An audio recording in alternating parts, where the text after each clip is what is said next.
estamos aqui para falar sobre os casarões de Bocaina e analisá-los segundo o seu estilo. O estilo dos casarões de Bocaina são ecléticos, eles não têm assim um estilo que poderia se dizer barroco ou colonial. Na realidade, os frentistas embelezavam as casas em função da opinião dos donos, do que eles queriam, né? Então, existem algumas casas em Bocaina que a gente percebe que elas foram feitas por um mesmo frentista. Alguns casarões eram mais abastados, outros eram mais tímidos, né? Mas todos de uma época áurea do café em Bocaina. Existem também algumas casas um pouquinho mais acanhadas em termos de ornamentos, que também têm seu valor histórico, né? Porque são casas centenárias, né? E que fazem parte da história da cidade. Algumas foram demolidas, outras reformadas, outras inclusive foram totalmente mudadas, né? Mas elas resistem aí. E o que a gente pode ver é que muitas pessoas estão conservando a casa que moram há muito tempo, evidentemente adaptando o seu interior, né? Conforme as necessidades modernas da nossa vida de hoje. Bom, infelizmente nós não temos uma lei de preservação do patrimônio histórico e embora muita gente tenha feito alguma mudança na fachada das casas, elas foram muito pequenas e as pessoas que estão reformando, elas estão tentando preservar o patrimônio histórico da família, né? Porque além de fazer parte da cidade, do patrimônio histórico da cidade, faz parte do patrimônio histórico da família, uma vez que eram dos avós, passaram para os pais e hoje as pessoas pretendem, né, reformá-las, mas deixar mais ou menos preservado o estilo antigo das residências. Então, falando sobre os frentistas, a gente pode dar alguns exemplos para se as pessoas lembrarem onde são as casas, do frentista que fez várias casas. Então, por exemplo, a minha casa, a casa do Lolo Ramos e a casa do Plínio Marques, eu tenho certeza que foram feitas pelo mesmo frentista, porque o frontão dela é muito parecido uma com a outra. As casas do Darlin Forzato, do Paulo Bulhões, do Roberto Avelino, e a atual prefeitura, que foi a casa do Dr. Hélio Forzato, também apresentam barrados que indicam que o mesmo frentista fez essas 4 casas. E também a gente pode perceber pela presença de balaústres no topo dos prédios que a Casa de Forzato, né, a antiga Casa de Forzato, hoje é sorveteria, o prédio onde foi a primeira agência do Bradesco, que foi também escritório do seu Enio Marques, e a casa do João Morcelli e Maria Antônia Nildo, que é vizinho a esse prédio, provavelmente foram feitos pelo mesmo frentista, porque elas apresentam balaústres no topo do acabamento da frente dos prédios. Isso pode ser percebido muito bem quando se observa a casa de Forzato e a casa do Chico Massafera, que é extremamente parecidas. As outras têm balaústre, o que faz com que a gente ache que o frentista gostava desse tipo de acabamento no frontão das casas. Outras casas que merecem atenção são as casas do seu Nenê Livino, que hoje pertence à família Sam, a casa do Zé do Eloy, a casa do Zafalon.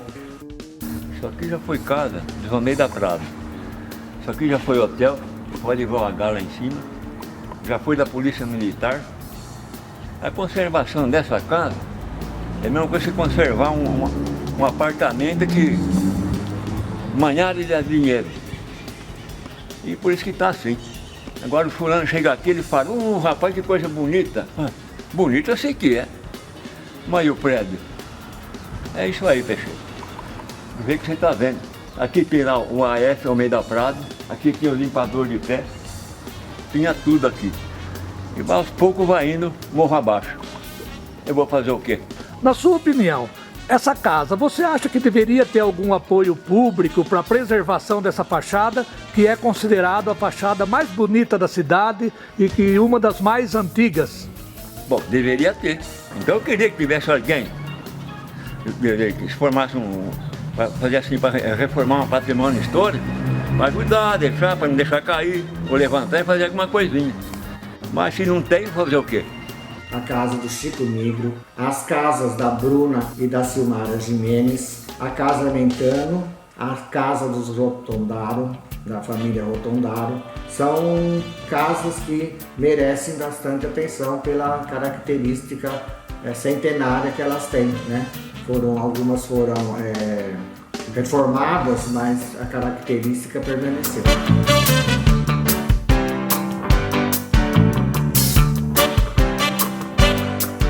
Aqui em Bocaina tinha uma equipe de pedreiros, que eles eram frentistas, só fazia a frente da casa. Você mandava pôr um tijolo lá atrás, não, eu sou frentista. E meu avô veio com um deles da Europa para cá, e no vapor, que hoje é transatlântico, naquele tempo eu falava assim, vapor por navio. Fizeram amizade. Lá de Genaro Lenzini chamava esse frentista. Meu avô se instalou no comércio e ele fazendo as frentes das casas. Aí meu avô, em 1906, quis fazer essa casa amarela da Rua Américo Brasilense 269. Falou, Genaro, você não faz uma casa para mim? Disse que a resposta foi no pé do zap, assim. Vincenzo, você sabe que sou frentista. E meu avô não era também de matar a unha, falou, e nossa amizade do vapor até aqui? Então eu vou te fazer a casa inteira sozinho, inteira. Para você. E fez. Aquela casa foi coberta de telha francesa, mas telha francesa vindo da França mesmo. E aquela casa tem um alicerce de pedra, e em cima depois é de tijolo, montada com barro de formiga. De formigueiro assim. Fazia aquela pasta e acertava os tijolos com barro de formiga. Não tem um trinco, até hoje não tem um trinco. Ele fez a casa e tal, e está até hoje lá. Bem, eu fiz uma reforma na minha casa recentemente, porque antigamente as casas elas eram feitas, né, a planta geralmente era feita pelo próprio dono. E tudo gravitava em função da sala de estar. Então os dormitórios eles passavam de um para o outro, né, não tinha muita intimidade, eram mal divididas, os cômodos eram pequenos. Então eu fiz um projeto há cerca de uns 30 anos atrás, né? De um dia fazer essa reforma quando a casa ficasse para mim. E eu procurei preservar o máximo por questão de segurança. Eu fechei a entrada da minha casa. Internamente eu mudei bastante. Eu adaptei a casa para a nossa vida atual, né? A maneira atual da gente viver. Porque antigamente tudo era muito feito em função da sala e a gente não conseguia adaptar para o tempo moderno da casa. Então eu fiz a reforma e tentei preservar a fachada da casa. Minha casa o ano que vem vai fazer 110 anos, né? E por umas questões de segurança eu precisei dar uma mudada na entrada da casa, que foi só isso que eu fiz na parte externa. Agora internamente eu mudei bastante. Quem entra pela cidade, pela parte de baixo, entra pela parte mais histórica de Bocaina, que foi onde começou a cidade. Aqueles dois primeiros quarteirões da rua Floriano Peixoto são chamados de bairro chinês. Dizem que havia alguns chineses que moravam naquela área e esse bairro passou a ser chamado informalmente de bairro chinês e é conhecido por isso até hoje. E é interessante porque ao entrar na cidade pela parte de baixo, a gente percebe que algumas casas antigas foram reformadas e restauradas pelo novo proprietário, que é o Zé Roberto, e a gente tem a impressão mesmo de estar entrando na cidade por onde ela começou. E isso é muito interessante. A cidade ela foi fundada junto ao Córrego da Bocaina e depois ela foi subindo, né? E se expandindo para os lados altos da cidade, e hoje são os altos da cidade.